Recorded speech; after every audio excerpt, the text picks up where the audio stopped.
Je lui laisse la parole et je l'en remercie aussi. C'est un grand plaisir, on a traversé la neige, mais on est à la campagne, je vois que vous êtes nombreux, ça fait plaisir de savoir qu'il y a autant de gens qui s'intéressent à Madagascar. Madagascar, bon, je vais essayer extrêmement modestement de vous parler pendant, allez, on va dire une petite heure, et puis après ça, je vous laisserai les questions que vous souhaiterez poser. Alors d'entrée de jeu, je voudrais vous informer, je ne suis pas un conférencier professionnel. Comme vous l'a dit Marc Bureau, il se trouve que j'ai eu la chance de poser le pied pour la première fois à Madagascar en 1969 comme coopérant, à l'époque il y avait encore la coopération, et que j'étais enseignant à l'université de Tana. J'y ai passé 4 années merveilleuses, ça a été parmi les plus belles années de ma vie, d'abord parce que j'ai rencontré mon épouse qui est là. Donc j'ai quitté l'île en emportant un petit morceau, j'espère qu'ils m'en voudront pas trop. Mais il en reste encore beaucoup sur place. Hein. Donc, et puis forcément, comme j'ai ma belle famille sur place, que Madagascar est un peu devenu ma seconde patrie, j'ai continué à m'intéresser à Madagascar, nous avons une maison sur place, nous y allons tous les ans. Et donc, disons que j'étais un observateur curieux de tout ce qui s'est passé depuis les années 70. Donc, il se trouve qu'on m'a demandé il y a un peu plus d'un an, de venir parler de Madagascar, comme ça, un peu de façon libre. Et j'ai donc préparé une petite présentation. Alors, je sais que parmi vous, il y en a sûrement qui connaissent déjà très bien Madagascar, pour y être allés peut-être à plusieurs reprises, qui ont certainement lu une documentation importante sur Madagascar. Donc, d'avance, je m'excuse auprès d'eux pour peut-être des choses qui sont un peu évidentes et que tout le monde connaît. Mais peut-être qu'il y a aussi parmi vous des gens qui n'ont pas, ne sont jamais allés sur place, bien sûr, ou qui n'ont même pas, disons, ne sont pas forcément très documentés, et qui n'ont pas une idée très claire de ce qu'est Madagascar. Donc je vais essayer rapidement de vous brosser un peu une présentation de Madagascar.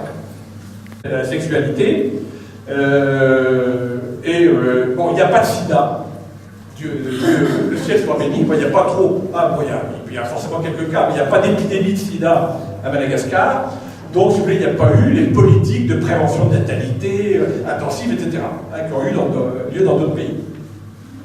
Une population rurale, qui était à 90% rurale au moment de l'indépendance, qui est encore à 60 000, qui est donc la capitale, la plus grande ville, 250 000 habitants au moment de l'indépendance, donc on pense qu'il y a environ 1,8 million habitants dans l'agglomération de Tananarive. Alors pour Fianarantsoa, j'ai rajouté une diapo pour la présentation aujourd'hui, qui est sur Fianarantsoa, puisque c'est l'activité spécifique de votre association. Fianarantsoa 13 et 2013, donc en 20 ans, la population a presque doublé. Donc on voit qu'il y a un accroissement énorme de la population, et on le retrouve au niveau de la province de Tananarive, donc de Fianarantsoa, l'ensemble de la province, puisque la population est passée de 2,5 millions à 4,5 millions en 20 ans. Donc un vrai problème d'accroissement de population.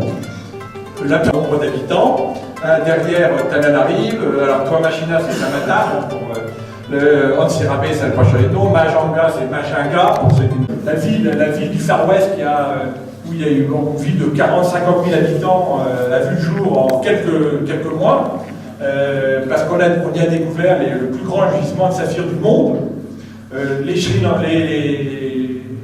Les Thaïs ont débarqué, les Sri Lankais sont arrivés et ils ont trafiqué. Et bon, comme le rappelait Daniel, les statistiques d'exportation de pierres de Madagascar semblent particulièrement faibles par rapport à la réalité du terrain. Je vous laisse interpréter la chose.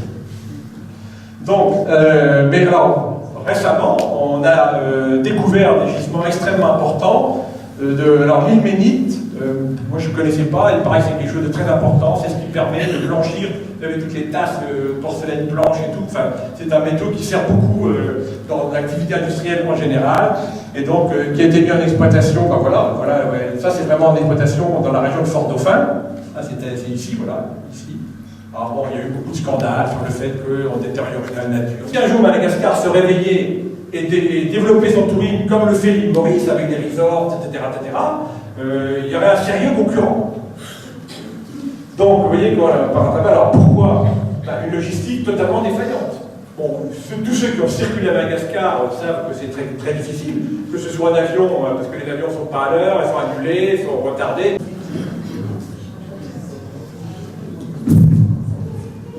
Alors, par contre, sans passer, c'est important de le voir parce que mon sentiment personnel, c'est tout à fait subjectif. Hein, d'abord, il y a, alors, dans la conscience nationale malgache qui est extrêmement forte.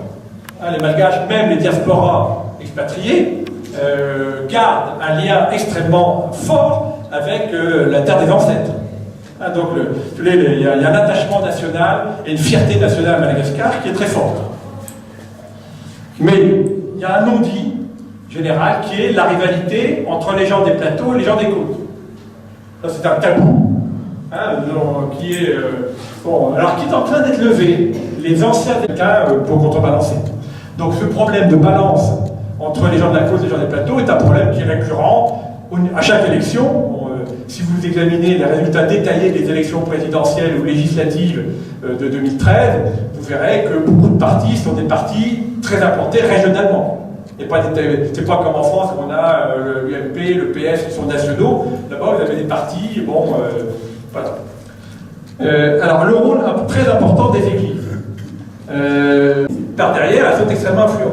Et je pense que c'est peut-être les femmes qui vont arriver à dire aux mecs, attends, allez, basta, maintenant, on aimerait vous occuper des choses sérieuses. Alors, on voit émerger un peu des femmes. Pendant les élections présidentielles, il y avait des candidates. Là, vous avez Sarah Georgette, qui était candidate écologiste à la présidence, qui a fait quand même, je crois, 6 ou 8% des voix. La 6e avec 4%. Voilà, elle a quand même terminé 6e avec 4,5% des voix, ce qui n'est pas négligeable. C'était la première fois qu'on comprend, essayer de comprendre. Si vous voulez essayer de comprendre qu'est-ce que c'est que Madagascar et comment fonctionne Madagascar, c'est pour moi l'ouvrage de référence. Je vais trouver autre ouvrage qui explique le mieux tout ce que je viens de vous expliquer. Bon, le père Pedro, vous connaissez tous, hein, vous avez entendu parler, voilà, donc il y a un bouquin qui a été écrit sur lui là, et qui est paru l'année dernière. Ça, c'est un ouvrage, alors, je dirais uniquement pour ceux qui connaissent déjà bien Madagascar, qui sont des passionnés. C'est un Français, Luc Monterey, marié avec une Malgache, qui a collecté, je crois plus de... où ils ont mis des hautes personnalités, des grands industriels.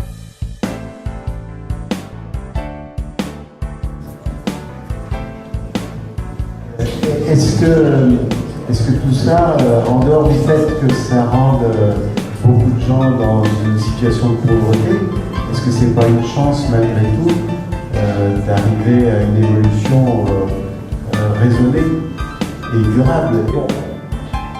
La finance, pour moi, c'est un peu un discours du siècle passé. C'est la finance, l'argent, etc.